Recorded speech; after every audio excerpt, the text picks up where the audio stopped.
being okay to fail, you know, whatever it is that you start, if it's a business, if it's even like a giving back kind of initiative, like maybe it will not work out, maybe no one follows through, maybe no one shows up, and you know, and that's okay.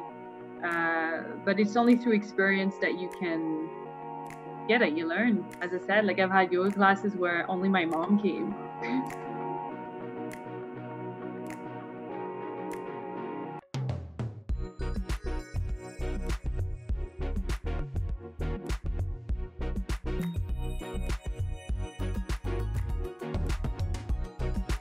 How are you, Laura? How was your day?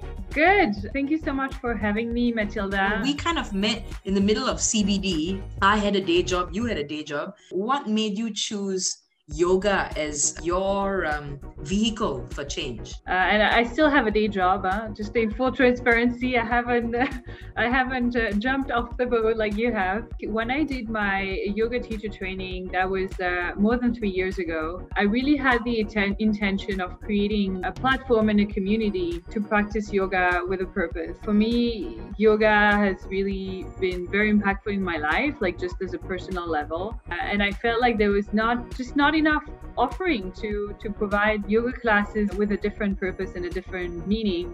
When did you feel that yoga had made a significant change in your life? Wow, there's a series of events, right? Like it's not, I didn't wake up one day and think, oh, I'm gonna practice yoga and become a teacher.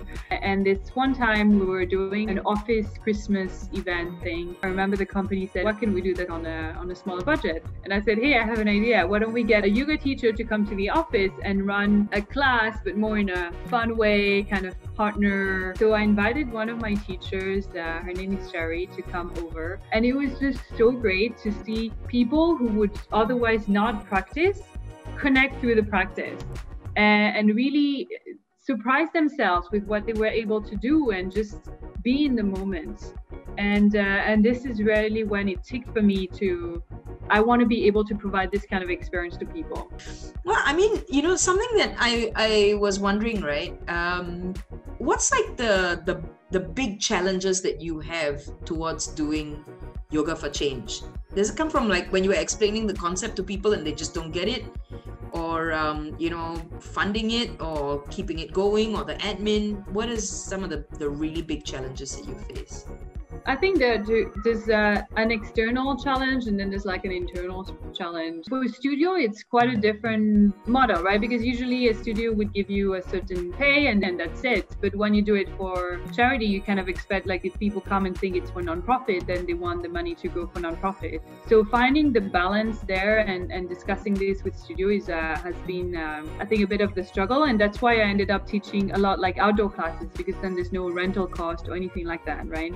Other things that I get at the end of a busy day where I've been facilitating workshop, because that's what I do for a living, to say, oh, now I have to go and teach a yoga class. Sometimes, you know, you have only like 1 or 2 students showing up.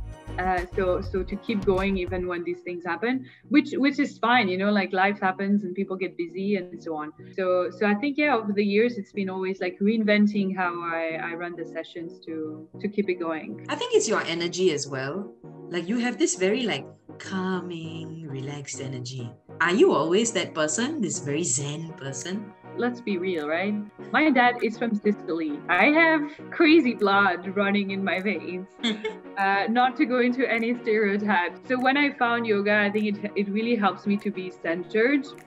Centeredness for me is when you feel like you don't feel like you need to be somewhere else. Like you're not thinking about the past, you're not thinking about the future. You're able to be in the present moment and feel like you're in the right place. So like, let's say if I'm teaching a class, right? Like I will feel like, okay, I'm in Fort Canning, I'm at Fort Canning Green. I'm only focusing on you, like as my students, and what is happening here. I'm not worrying about, oh, I didn't do my laundry this morning, or how am I going to get to my next appointment after that. It's really this sense of being present in the moment and with what's happening around you.